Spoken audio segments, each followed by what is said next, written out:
જ્યારે કોઈ દર્દીને કેન્સર થાય ત્યારે મનમાં પહેલો પ્રશ્ન હોય કે મને કેન્સર કેમ થયું, એટલે કે કેન્સરના કારણો કયા કયા હોઈ શકે.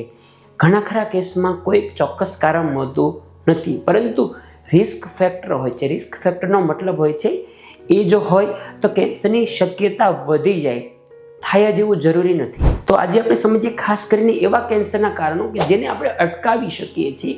એવા કારણો કયા કયા? સૌથી કોમન છે તમાકુ.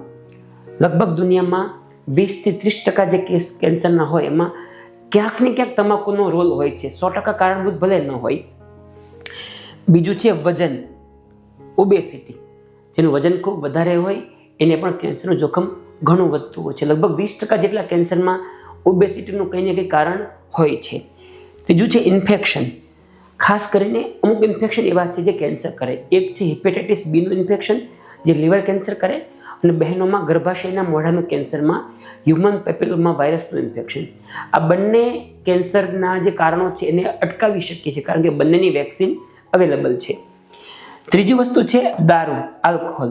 એ સિવાય રેડિયેશન, પેસ્ટિસાઇડ્સ, કેમિકલ્સ એ બધા પણ કેન્સરના કારણો છે જેને આપણે અમુક અંશે અટકાવી શકીએ છીએ.